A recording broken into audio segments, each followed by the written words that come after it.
One way to look at multiple bonds, it's as though the carbons involved are bonded to fewer things than they could be, which means they have extra electrons available that they could use to start new bonds. Multiple bonds give molecules a way to stabilize those extra electrons until they're needed to find a better, more stable place to put them. We've already seen alkenes and alkynes.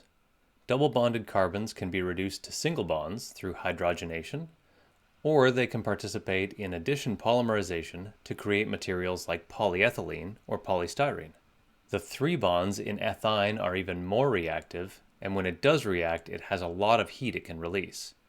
That's why almost 20% of the world's ethyne is used for welding, where it's known by its traditional name, acetylene. As I mentioned in the last video, double-bonded oxygens are also extremely common and important components of functional groups. The main reason is still because oxygens are good at stabilizing an extra negative charge. In second-year organic chemistry, you'll spend some time practicing reactions that depend on a double-bonded oxygen removing some of the charge from the carbon, creating a site of partial positive charge.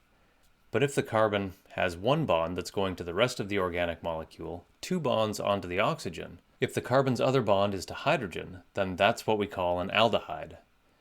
The simplest is methanol, or formaldehyde. Most methanol is used in industrial processes as a precursor for larger molecules, but you've probably only heard of it being used as embalming fluid, or as a preservative for biological samples. If we replace that terminal hydrogen with another carbon, or carbon chain, then it's like the double-bonded oxygen is rising out of a carbon backbone, and that's what we call a ketone.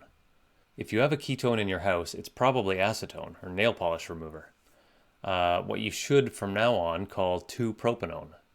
As an aircraft technician, we kept a stronger ketone handy to remove heavy grease from parts and surfaces. We called it methyl ethyl ketone, or MEK, but what we should have called it is 2-butanone. So what these examples should show you is that ketones are good solvents for plastics and resins.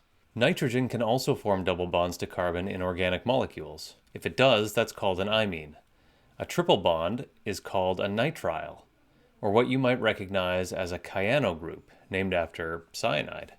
So does that mean that nitrile gloves are made out of cyanide? Does that mean that our safety equipment is actually super duper toxic? Well, no, of course not.